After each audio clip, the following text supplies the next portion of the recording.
کہ اس ٹھنڈی میں بھی ہماری ماں بہن صاحب جاڑے میں ٹھنڈی میں زمین پر بیٹھ کر کے جلسہ سن رہی ہے، اللہ ان کے سننے کو بھی قبول فرمائے۔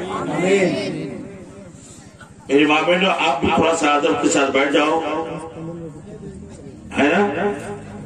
یہ سامنے جو لوگ لڑکے لوگ کھڑے ہیں، تم لوگ کھڑا کیوں ہے؟ ادھر آ کے بیٹھ جاؤ، اور نہیں بیٹھنا تو گھر میں جا کے سو جاؤ چپ چاپ۔ ہاں، یہ 10 آدمی سنے کافی ہے۔ اس کے بعد 2 گروہ جمع ہوا ہے، جو لوگ بیٹھے گا وہی لوگ کھائے گا، اور جتنا بچے گا ہمارے گاڑی میں لاد دے گا، ہم سنا پھولے جائیں گے، تو تم لوگوں کو نہیں ملے گا جو کھڑا رہے گا، ہے کہ نہیں؟ جو کام نہیں کرے گا اس کو دیکھے گائے کے لیے۔ سبحان اللہ، ایک بار زور سے بولیے تو سبحان اللہ، اور محبت سے بول دیجیے سبحان اللہ، اور جی لگا کہ کہیے یا رسول اللہ۔ حضرات ادھر آپ دھیان لگائیے تو آپ کو میں کچھ قرآن و حدیث کی باتیں سناؤں۔ قرآن پاک کا 13واں پارہ، ابھی مولوی صاحب چندہ کر رہے تھے نا، 1 پارہ 2 پارہ 3 پارہ، 13واں پارہ میں اللہ ارشاد فرماتا ہے کہ میرے بندو، جب تم دعا مانگو تو اس طرح سے مانگو، کیا؟ ربنا اغفر لی ولوالدی وللمؤمنین یوم یقوم الحساب۔ کیا معنی ہوا اس کا؟ اس آیت کا مطلب کیا ہوا؟ ربنا، اے ہمارا رب، اے ہمارا خدا، بخش دے مجھ کو اور میرے ماں باپ کو۔ صرف ماں باپ کو نہیں، وللمؤمنین، اور تمام مسلمانوں کو بخش دے، یوم یقوم الحساب، جس دن حساب کتاب ہوگا، یعنی قیامت کے دن۔ سبحان اللہ۔ تو اگر ہماری دعا سے، آپ کی دعا سے ماں باپ کو فائدہ نہیں ملتا تو اس طرح سے دعا مانگنے کا حکم قرآن میں اللہ کبھی نہیں دیتا۔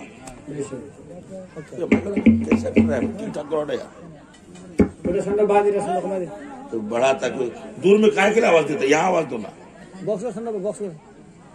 بابو مانیٹر کا ساؤنڈ بڑھا دو۔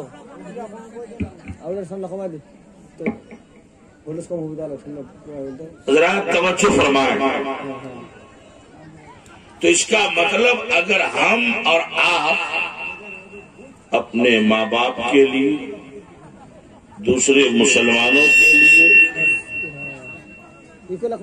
بخشش کی، مغفرت کی دعا مانگیں گے تو اس سے ہمارے مردوں کو، ماں باپ کو اور تمام مومنوں کو فائدہ ملے گا۔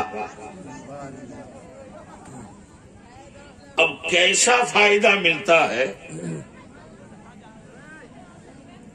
کس طرح سے فائدہ ملتا ہے، میں آپ کو بتاؤں کہ ایک گناہگار آدمی، بڑا گناہگار، اور دنیا میں آج کون ایسا انسان ہے جو یہ دعویٰ اور چیلنج کے ساتھ کہہ سکتا ہے کہ میں گنہگار نہیں؟ کہہ سکتا ہے کوئی ایسا؟ یہ مائک اب بالکل دال موٹ بیچا والا مائک ہو گیا، جو گاؤں میں دال موٹ بیچ کے ملتا ہے نا،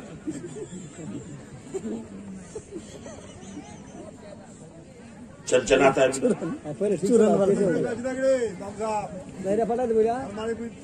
حضرات توجہ فرمائیں، اس کو کہہ رہے بغل میں آواز کم زیادہ کرو، دور میں زیادہ کیا ہے نا؟ حضرت ایک آدمی تھا بہرا، اتنا بہرا اس کو کہا جائے گا رات تو وہ سنے گا دن۔ تو نواب صاحب کے یہاں رات کو چور آیا، ابھی صحیح ہے، بس ایسے رکھو، ٹھیک ہے بابو چھوڑ دو۔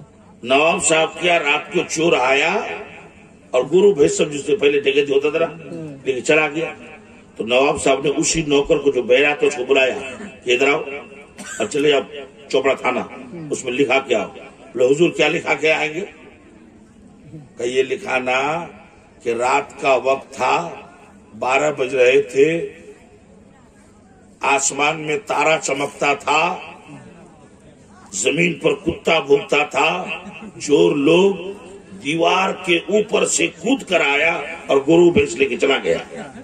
یہ جا کے لکھوا دینا، یہ جا کے لکھ دینا۔ یہ تو الٹا سنا ہے، جا کے کہا کہ دیکھیے دن کے 12 بجے تھے، آسمان میں کتا بھونک رہا تھا اور زمین میں تارا چمک رہا تھا۔ چور لوگ گورو بھینس کے اوپر سے کود کر آئے اور دیوار کو اٹھا کر لے کے چلے گئے۔ تو اسے ہمارا یہ مائک والا کہتے ہیں الٹا سنتا ہے، وہ الٹا ہی۔ بہرحال جیسا بھی سنیے آپ لوگ، بیٹا چپ چاپ بیٹھو، چپ چاپ بیٹھو۔ تمہارا نہ سوچے تو مولوی برا ہے گئے এখানে আমি আপনার নেই তোমার তো নেই দেখছেন না, এখানে 2000 টাকা কিনে লই মুরাদাবাদ এই ছলার কম ঠিক করে আনতে না খালি কেমন উল্টোটা দিলে খালি খুদে মাস্টার লাগে গেলে ফিনালটা ভাঙে গেলে চাল।